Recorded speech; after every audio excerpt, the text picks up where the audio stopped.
ay itatatag ko ang aking simbahan.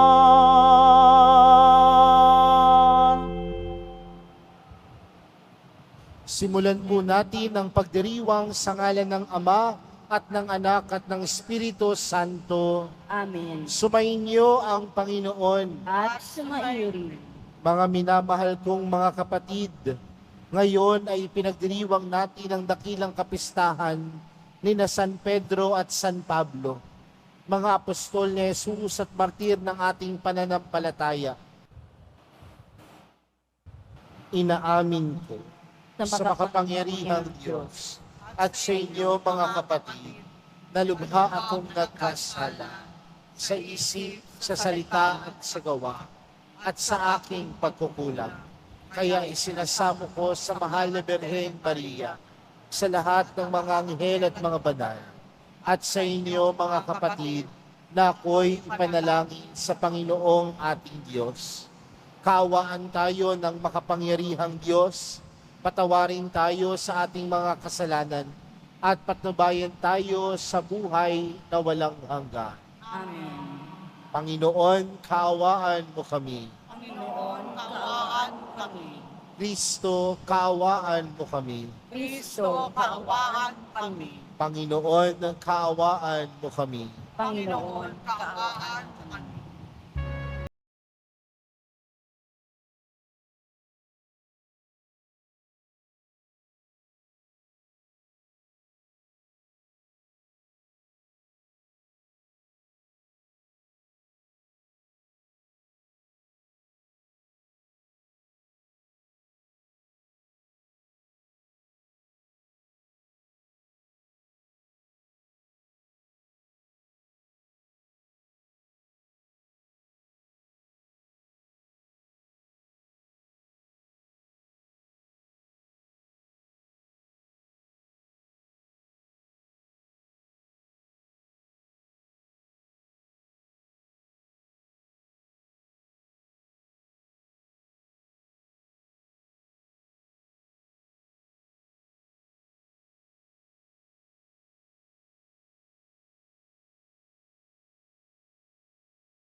Manalangin tayo.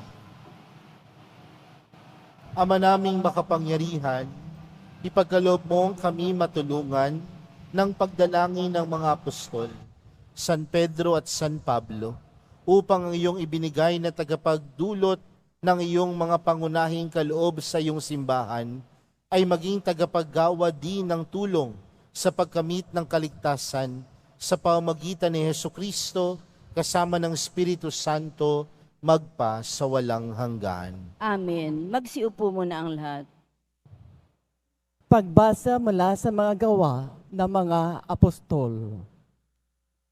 Noong mga araw na iyon, 3 ng hapon, oras ng pananalangin, nagpunta sina Pedro at Juan sa templo. Sa malapit na tinatawag na Pintuang Maganda, ay may isang lalaking ipinanganak na lumpo. Dinadala siya roon araw-araw upang magpalimos. Nang makita niya sina Pedro at Juan na papasok sa templo, siya'y nanghingi ng limos. Tinitigan siya ng dalawa at sinabihan ni Pedro, "Tumingin ka sa amin." Tumingin niya siya sa pag-asang siya'y lilimusan. Ngunit sinabi ni Pedro, "Wala akong pilak o ginto, subalit may iba akong ibibigay sa iyo. Sa ngalan ni Jesucristong taga Nazaret, lumakad ka." Hinawakan niya sa kanang kamay ang lumpo at itininding.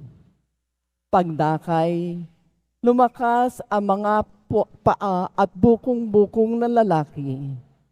Ito'y napalukso at nagsimulang lumakad. Palukso-lukso siyang pumasok sa templo kasama nila at masayang nagpupuri sa Diyos. Nakita ng lahat na siya'y lumalakad at nagpupuri sa Diyos. Nangilala sila nang makilala nilang siya ang pulubing dati nakaupo sa pintuang maganda ng templo. Ang salita ng Diyos. Salamat sa Diyos. Laganap na sa daigdig ang kanilang mga tinig. Laganap na sa daigdig ang kanilang mga tinig.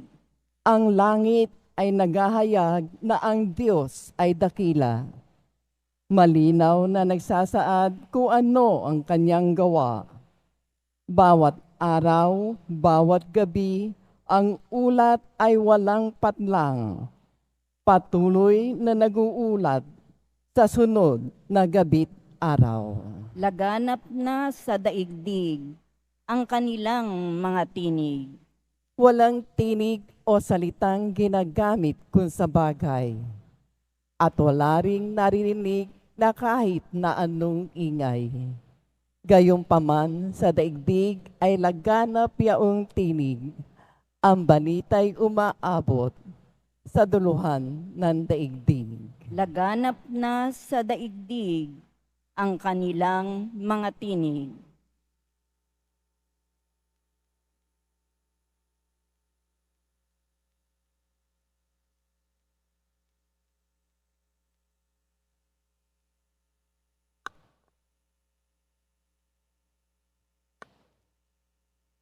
Pagbasa mula sa sulat ni Apostol San Pablo sa mga taga-Galacia. Ibig kong malaman ninyo, mga kapatid, na hindi kathanang tao ang mabuting balitang ipinangaral ko. Hindi ko ito tinanggap mula sa tao, ni itinuro sa akin ng tao. Si Jesucristo ang nagpahayag nito sa akin. Hindi kaila sa inyo kung paano ako namuhay bilang masugid na kaanib ng Hudaismo. Buong lupit kong inusig ang simbahan ng Diyos at sinikap na ito'y wasakin. Naging mas masugid ako sa reliyong ito kaysa maraming Hudyong kasing gulang ko at malaki ang aking malasakit sa mga kaugalian ng mga ninuno. Ngunit dahil sa kagandahang loob ng Diyos, hinirang niya ako bago pa ipanganak at tinawag upang maging lingkod niya. At nang ihayag niya sa akin ang kanyang anak, upang ang mabuting balita tungkol sa kanya ay maipangaral ko sa mga hentil, hindi ako sumangguni kanino man. Ni hindi ako nagpunta sa Jerusalem upang makipagkita sa mga apostol na una kaysa sa akin. Sa halip, nagtungo ako sa Arabia at pagkatapos ay nagbalik sa Damasco. Nakaraan pa ang 3 taon bago ako umakyat sa Jerusalem upang makipagkita kay Pedro. Sa 15 araw kaming nagkasama. Wala akong nakitang apostol, liban kay Santiago, na kapatid ng Panginoon. Totoong lahat ang sinasabi ko sa sulat na ito. Alam ng Diyos na hindi ako nagsisinungaling. Ang salita ng Diyos. Salamat sa Diyos. Magsitayo na po ang lahat.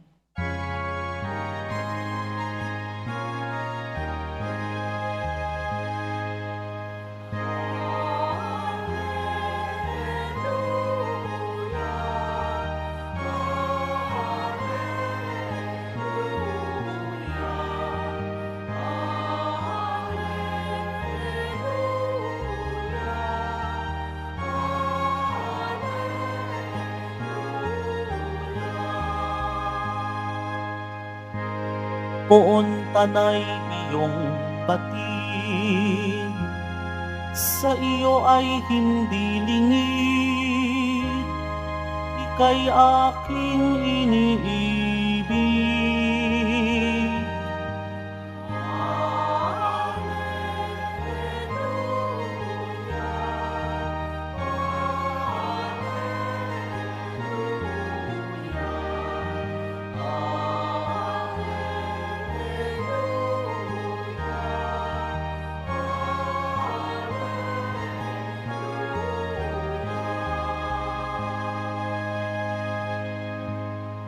Sumainyo ang Panginoon. At sumaiyo rin. Ang mabuting balita ng Panginoon ayon kay San Juan. Papuri sa iyo, Panginoon. Nang muling napakita si Jesus sa mga alagad niya at nang makakain sila, tinanong ni Jesus si Simon Pedro, "Simon, anak ni Juan, iniibig mo ba ako ng higit kaysa mga ito?" "Opo, Panginoon, nalalaman ninyong iniibig ko kayo," tugon niya. Sinabi sa kanya ni Jesus, "Pakanin mo ang aking mga batang tupa." Muli siyang tinanong ni Jesus, "Simon, anak ni Juan, iniibig mo ba ako?" Sumagot si Pedro, "Opo, Panginoon, nalalaman ninyong iniibig ko kayo." Ani Jesus, "Pangalagaan mo ang aking mga tupa." Pangatlong ulit na tinanong siya ni Jesus, "Simon, anak ni Juan, iniibig mo ba ako?" Nalungkot si Pedro sapagkat may katlo siyang tinanong, "Iniibig mo ba ako?" At sumagot siya, "Panginoon, nalalaman po ninyo ang lahat ng bagay. Nalalaman ninyong iniibig ko kayo." Sinabi sa kanya ni Jesus, "Pakanin mo ang aking mga tupa." Tandaan mo, noong kabataan mo pa, ikaw ang nagbibihis sa iyong sarili at lumalakad ka kung saan mo ibig. Ngunit pagtanda mo, iuunat mo ang iyong mga kamay at iba ang magbibihis sa iyo at dadalhin ka kung saan hindi mo ibig. Sinabi niya ito upang ipakilala kung paano mamamatay si Pedro at sa gayoy mapararangalan niya ang Diyos. Pagkatapos, sinabi sa kanya ni Jesus, "Sumunod ka sa akin." Mga kapatid, ang mabuting balita ng Panginoon. Pinupuri ka namin, Panginoong Heso Kristo. Magsiupo mo na ang lahat. Magandang gabi po sa inyong lahat. Papansin po natin sa Biblia, itong dalawang tao na ito na si Pedro at si Pablo, ang mga pangunahing apostoles ng Panginoon. Mga pangunahing tunay na sumunod kay Jesus. Kung titingnan natin mga kapatid, sino ba si Pedro? Kung mapapansin natin ang kwento ng buhay ni Pedro, siya ay simpleng mamamayan. Siya ay mangingisda. Ngunit siya ay tinawag ni Jesus na sumunod sa Kanya. At sa pagtawag sa Kanya ni Jesus, mapapansin natin na sa Kanya din ibinigay ang susi ng simbahan. Kaya nga si Pedro ang tinatawag din nating bato ng simbahan. Ang pundasyon sa Kanya ipinagkaloob ang susi ng simbahan. Pero kung mapapansin din natin mga kapatid, ang buhay ni Pedro ay hindi rin naging perpektong tagasunod. Tandaan natin na ang buhay ni Pedro may pagkakataon sa buhay ni Jesus na itinatwa niya ang Panginoon. At makailang beses niyang itinatwa ang Panginoon? 3 beses. Maraming din pagkakataon na nung sila ay namamangka at nanguhuli ng isda, marahil meron din pagdududa sa Panginoon, sa mga inuutos sa Kanya ng Panginoon. Sa madaling salita, si Pedro ay hindi rin naman ganun kaperpekto. Maraming pagkukulang at marahil may mga pagkahalong pagdududa rin sa Panginoon. Pero anong bagay ang pwede nating matutunan kay Pedro? Sa kabila ng kanyang pagiging hindi perpekto, nanatili sa Kanya, sa puso niya, si Jesus.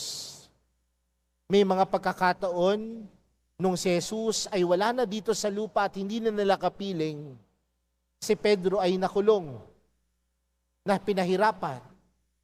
Kaya nga nung si Pedro ay namatay, dapat siyang ipako sa krus. Pero anong ginawa ni Pedro?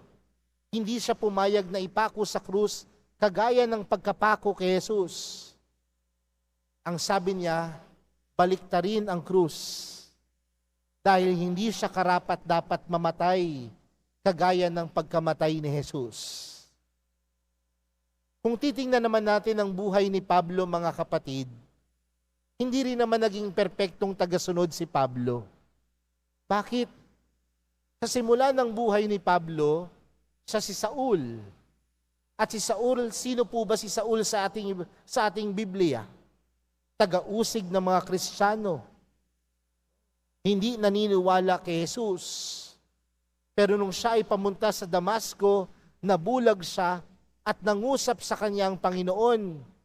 Naniwala siya kay Jesus. At nung namulat ang kanyang mga mata, siya ay naging tagapagpahayag ng utos ng Panginoon, naging tagapagpahayag ng turo ng Panginoon. Maraming pagkakataon sa buhay ni Pablo mga kapatid, na siya din ay inusig, siya din ay hinuli, siya rin ay nakulong. Pero kung titingnan natin ang buhay ni Pedro at ng buhay ni Pablo, parehas silang nakaranas ng hirap, ng pagsubok, sa pagsunod sa Panginoon. Pero hindi po ito naging hadlang upang sila ay manatili at maniwala kay Jesus. At marahil ito po yung unang bagay na magandang mapagnilayan po natin sa araw na ito. Ang buhay din po natin bilang mga tagasunod ng mahal na pong Jesus Nazareno, hindi rin po perpekto. Nagkakasala din po tayo, tumataliko din tayo kay Jesus. May mga pagkukulang din po tayo. Pero kagaya ni Pedro at ni Pablo, sa kabila ng kanilang hindi pagiging perpekto, isang bagay ang hindi nawala sa kanila. At ano po yun? Manatili kay Jesus. Manatili sa kanilang puso si Jesus. Kaya mga kapatid, sa araw na ito, lahat naman po tayo may mga pagkakasala, may mga pagkukulang. Pero wag sana po itong maging hadlang upang tayo ay panghabang buhay na lumayo sa Panginoon, kundi gamitin po natin ang mga pagkakataon na ito upang panawagan sa ating sarili na manatili kay Jesus sa kabila ng ating pagkukulang, sa kabila ng ating paghihirap, sa kabila ng mga pag-uusig na hinaharap natin sa ating buhay. Manatili tayo kay Jesus. Manatili tayo sa mahal na pong Jesus Nazareno. Hindi po perpekto ang buhay. Hindi po perpekto ang buhay natin bilang Kristiyano. Pero nagiging makabuluhan ng buhay kung tayo ay mananatili kay Jesus. Hindi ho perpekto ang ating buhay, pero magiging makabuluhan ng buhay kung tayo ay mananatili sa mahal na pong Jesus Nazareno. Kaya nga, kung mapapansin po natin yung ating ibanghelyong napakinggan, ano ang tanong ni Jesus kay Pedro? Iniibig mo ba ako? At makailang beses tinanong ni Jesus si Pedro? 3 beses. At marahil, kung tayo ang tatanungin ng Panginoon, iniibig mo ba ako? At tanungin tayo ng Panginoon ng 3 beses, marahil masasama din ang loob natin, di ba? Kagaya nung sa ating ibanghelyo. Tila si Pedro sumasama ang loob kay Panginoon. Hindi ka ba naniniwala? Pero pinanindigan ni Pedro ang kanyang sagot sa pag-ibig niya sa Panginoon.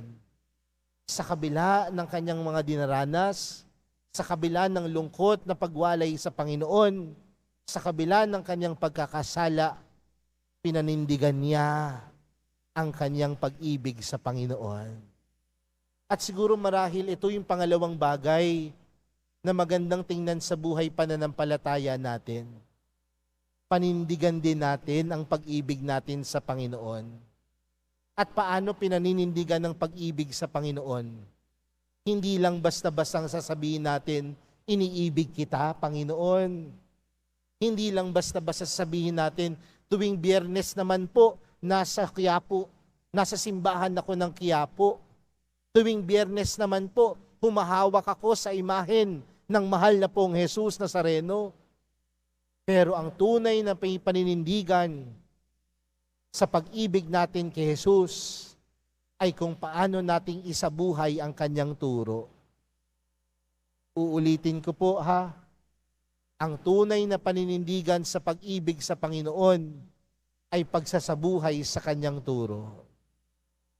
Uulitin ko po, ang tunay na paninindigan sa pag-ibig sa Panginoon ay pagsasabuhay sa kanyang turo.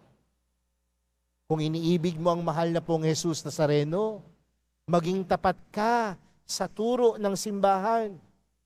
Kung iniibig mo ang mahal na pong Jesus Nazareno, maging tapat ka sa turo ni Jesus.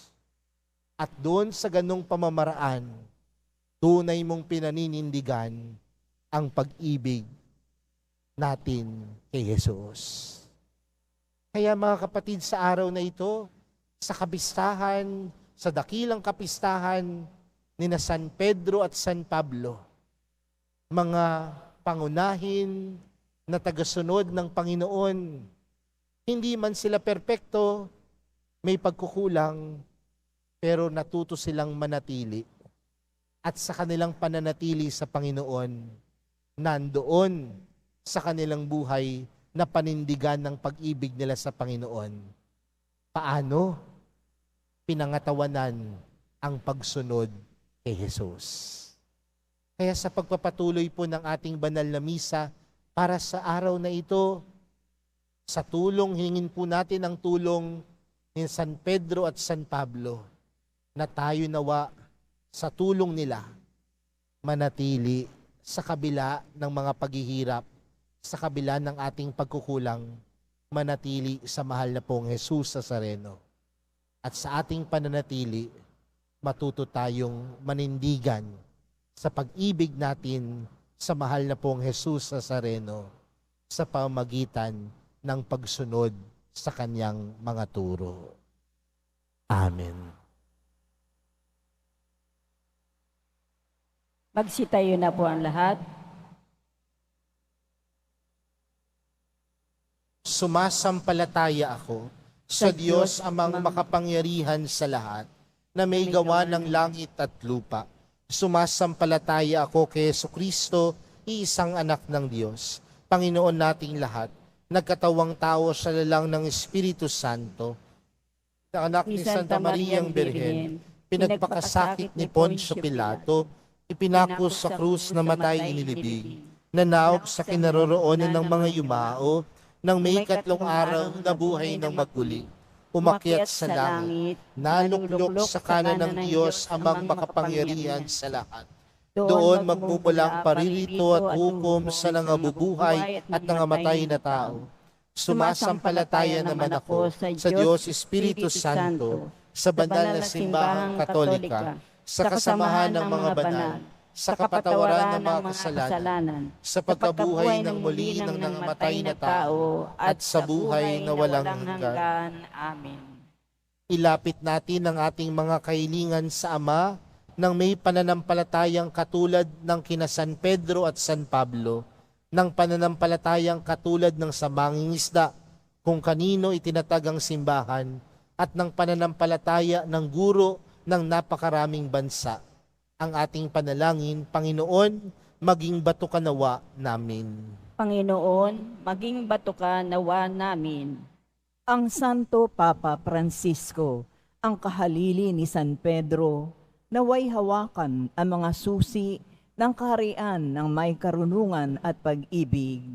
Manalangin tayo. Panginoon, maging bato ka nawa namin. Ang mga misyonero sa mga lupaing banyaga, naway magkaroon ng sigasig ni San Pedro sa paghahatid ng mabuting balita. Manalangin tayo. Panginoon, maging bato ka nawa namin. Ang ating pananampalataya, naway mahalin natin at maging handang magbahagi nito sa iba. Manalangin tayo. Panginoon, maging bato ka nawa namin.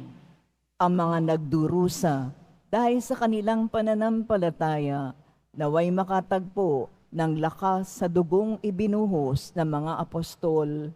Manalangin tayo. Panginoon, maging bato ka nawa namin. Makapangyarihang Diyos sa Ama, dinggin mo ang mga panalangin ng pamayanang ito na natitipon ayon sa pananampalataya ng mga apostol at natutulungan ng kanilang pamamagitan. Hinihiling namin ito sa pamamagitan ni Kristo na aming Panginoon. Amen.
Tanging kayo mga kapatid upang ang paghahain natin ay kalugdan ng Diyos amang makapangyarihan.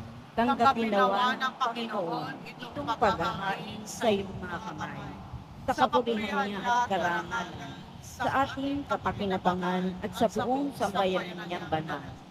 Ama naming lumikha, ngayong idinarangal sina Apostol San Pedro at San Pablo sa kanilang dakilang kapistahan, niyahanda namin sa mga hapag ng iyong banal na dambana aming mga alay upang kami nangangambang may malaking kakulangan ay pagmagandang looban mong suklian ng dakilang kapupunan sa pamamagitan ni Jesucristo kasama ng Espiritu Santo magpa sa walang hanggan. Amen. Sumainyo ang Panginoon. At sumayo rin. Itaas sa Diyos ang inyong puso at diwa. Itinasa na lang sa Panginoon. Pasalamatan natin ang Panginoong ating Diyos. Marapat na siya ay pasalamatan.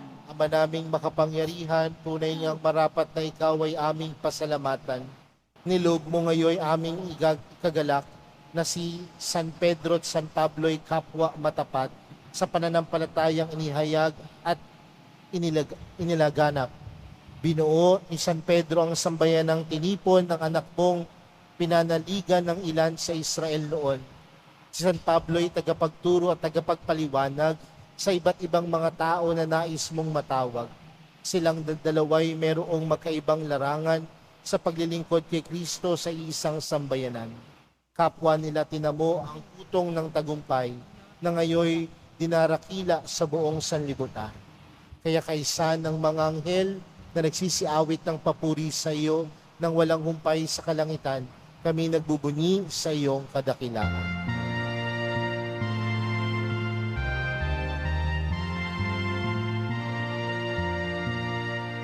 Santo, Santo, Santo, Panginoong Diyos ng mga hukbo, napupuno ang langit at lupa ng kadakilaan mo.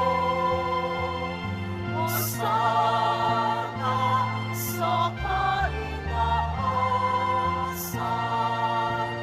pinagpalaan na Panginoon, sa ngalan ng Panginoon. Hosana sa kaitaasan.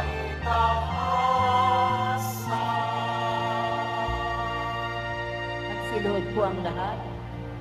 Ama naming banal, ikaw ang bukal ng tanang kabanalan, kaya't sa pamagitan ng iyong Espiritu, gawin mong banal ang kaloob na ito upang para sa aming maging katawan at dugo ng aming Panginoong Hesukristo. Bago niya pinagtiisang kusang loob na maging handog, hinawakan niya ang tinapay, pinasalamatan kanya, pinaghati-hati niya iyon, iniabot sa kanyang mga alagad at sinabi, tanggapin ninyong lahat ito at kanin. Ito ang aking katawan na ihahandog para sa inyo.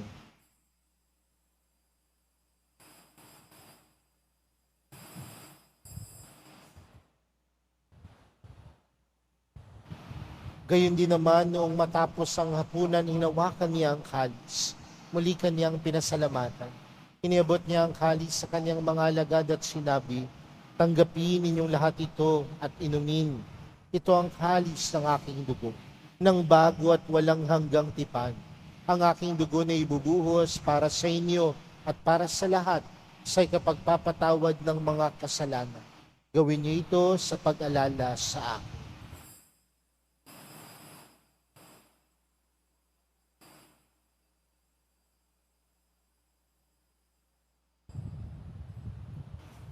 Magsitayo po ang lahat. Ipagbunyi natin ang misteryo ng pananampalataya. Si Kristo'y namatay, si Kristo'y nabuhay, si Kristo'y babalik sa wakas ng panahon. Ama, ginagawa namin ngayon ang pag-alala sa pagkamatay at muling pagkabuhay ng iyong anak. Kaya't inaalay namin sa iyo ang tinapay na nagbibigay buhay at ang kalis na nagkakaloob ng kaligtasan. Kami nagpapasalamat dahil kami iyong minarapat na tumayo sa harap mo para maglingkod sa iyo. Isinasamo namin kaming magsasalo-salo sa katawan at dugo ni Kristo ay mabuklod sa pagkakaisa sa pamagitan ng Espiritu Santo. Ama, lingapin mo ang iyong simbahan laganap sa buong daigdig. Puspusin mo kami sa pag-ibig. Kaysa ni Francisco na aming Papa at ni Jose na aming Obispo at ng Tanang Kaparian. Alalahanin mo rin ang mga kapatid naming nahimlay nang may pag-asang sila'y muling mabubuhay, gayon din ang lahat ng mga pumanaw. Kaawaan mo sila at patuloyin sa iyong kaliwanagan.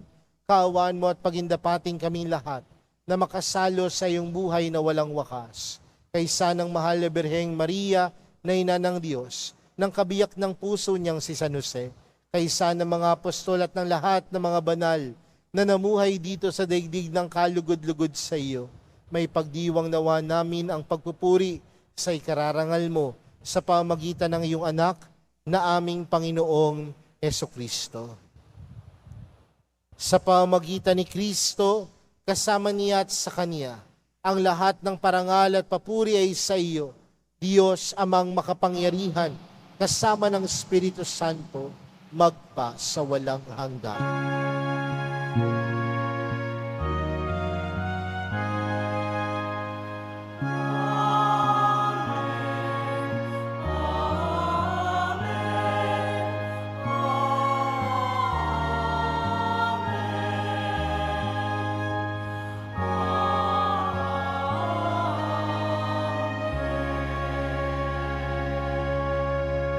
Sa tagubilin na nakagagaling na utos sa turo ni Jesus na Panginoon natin at Diyos, ipahayag natin ng lakas loob.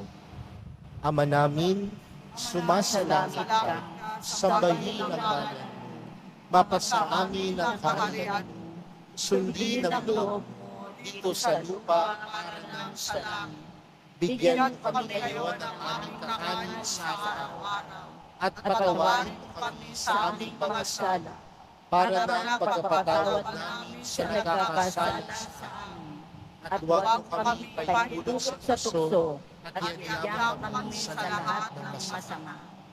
Hinihiling po namin kami adya sa lahat ng masama, pagkalooban ng kapayapaan araw-araw, iligtas sa kasalanan at ilayo sa lahat ng kapahamakan.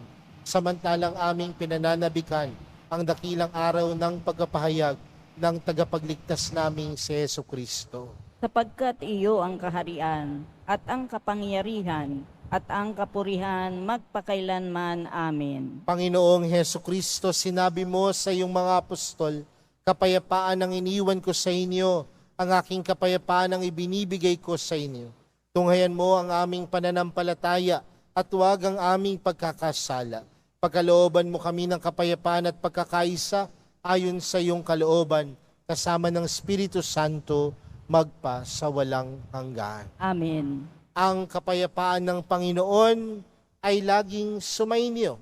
At sumaiyo rin. Magbigayan po kayo ng kapayapaan sa isa't isa. Kordero ng Diyos na nag-aalis ng mga kasalanan ng sanlibutan, maawa ka sa amin. Kordero ng Diyos na nag-aalis ng mga kasalanan ng sanlibutan, maawa ka sa amin. Kordero ng Diyos na nag-aalis ng mga kasalanan ng sanlibutan, ipagkaloob mo sa amin ang kapayapaan. Magsiluhod po ang lahat.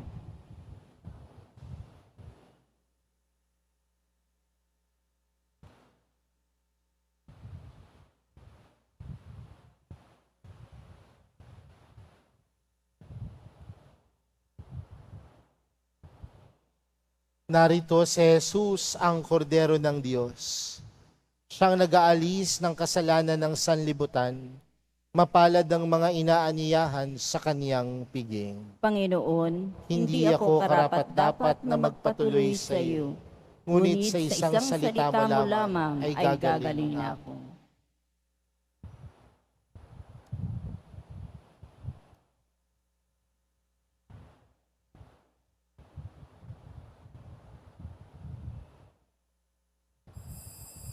Para sa lahat ng tatanggap ng banal na komunyon, sasagot po tayo ng amin pagsabi ng pari o ng lay minister ng katawan ni Kristo at isubo agad sa bibig bago umalis sa harapan ng pari o lay minister. Sumunod po tayo.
Manalangin tayo. Ama naming mapagmahal, pakundangan sa banal na paikinabang, dulutan mo ng lakas kaming lahat na iyong binigyang liwanag sa itinuro ng mga apostol sa pamagitan ni Jesucristo kasama ng Espiritu Santo magpa sa walang hanggan. Amen. Sumainyo ang Panginoon. At sumaiyo rin. Yumuko po kayo habang iginagawad ang pagbabasbas. Pagpalain nawa kayo ng makapangyarihang Diyos na nagpatibay sa inyong pagkaanib sa kanyang simbahan na itinayo sa ibabaw ng matatag na bato ng pananampalataya ni San Pedro upang kayo'y magkaroon ng pananalig na walang hanggan. Amen. Pagkalooban nawa kayo ng Diyos ng ulirang pamumuhay na makaakit sa kapwa-tao para mapalapit kay Jesucristo na sinikap ituro ni San Pablo na kapiling niya magpa sa walang hanggan. Amen.